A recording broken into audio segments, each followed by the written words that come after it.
On va décrypter ensemble l'une des crises sociales les plus sombres de l'histoire d'une grande entreprise française. C'est une affaire qui a vraiment, durablement, marqué les esprits et qui a changé notre regard sur le management et ses dérives. Plus de 60. Ce chiffre, il fait froid dans le dos.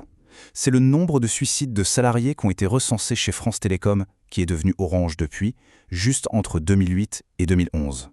Un drame humain d'une ampleur absolument inédite. Alors forcément, la question est inévitable. Comment un fleuron de l'industrie française a-t-il pu basculer dans une tragédie pareille? Pour le comprendre, il faut remonter un peu le temps, analyser la mécanique qui a été mise en place. Et c'est ce qu'on va faire maintenant. Tout commence par un contexte de transformation, mais une transformation radicale. France Télécom, ce n'était pas n'importe quelle entreprise. C'était un géant, oui, mais un géant qui était forcé de changer à une vitesse folle. En fait, dans les années 90, le monde des télécoms a été complètement bouleversé. L'ancien monopole public, il a dû faire face à la privatisation et à l'arrivée de concurrents très agressifs. Le mot d'ordre était simple, s'adapter ou disparaître. Et c'est cette pression économique qui est vraiment le point de départ de toute cette histoire. Cette chronologie, elle montre bien l'accélération des événements. Après la privatisation, l'arrivée de Didier Lombard en 2005, ça marque un vrai tournant. Le plan Next est lancé dans la foulée en 2006 et à peine 2 ans plus tard, en 2008, la crise humaine éclate au grand jour. Sur le papier, l'ambition était claire, et on peut même dire nécessaire. Il fallait moderniser, devenir plus agile.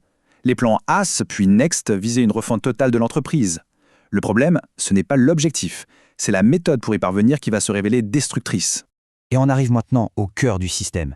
Parce que derrière les beaux discours sur la performance, se cachait une stratégie managériale bien précise, qui a été qualifiée de management par la peur.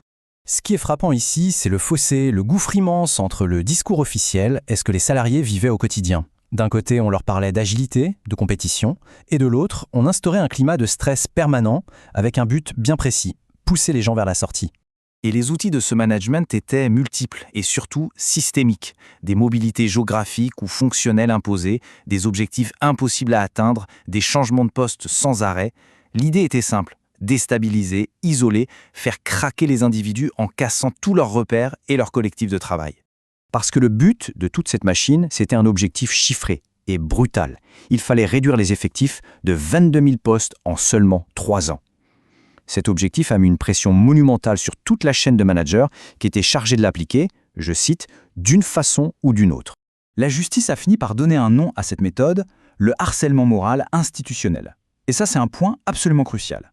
Il ne s'agissait pas de quelques dérapages individuels de quelques managers zélés, mais bien d'une stratégie pensée, organisée et déployée depuis le sommet de l'entreprise. Évidemment, cette stratégie a eu des conséquences humaines, massives et absolument dévastatrices. Le coût de cette transformation a été payé par la santé des salariés.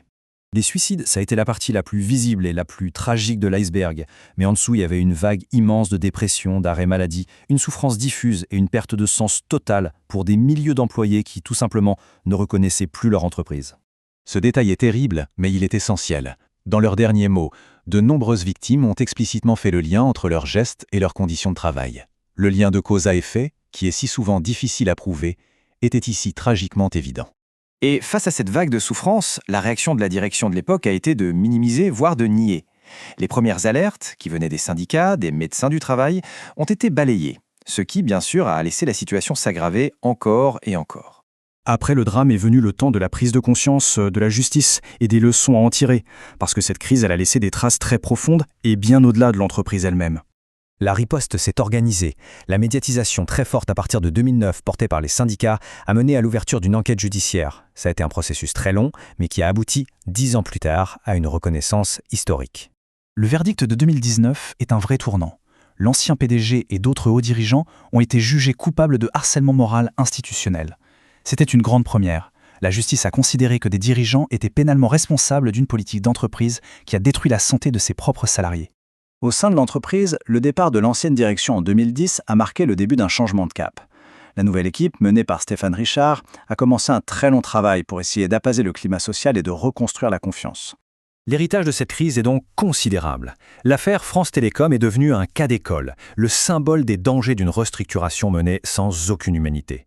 Elle a fait jurisprudence et elle a forcé une prise de conscience collective sur un point qui est essentiel, la nécessité absolue de l'éthique dans le management. Au final, toute cette histoire nous laisse avec une question fondamentale, une question qui résonne encore très fort aujourd'hui dans le monde du travail.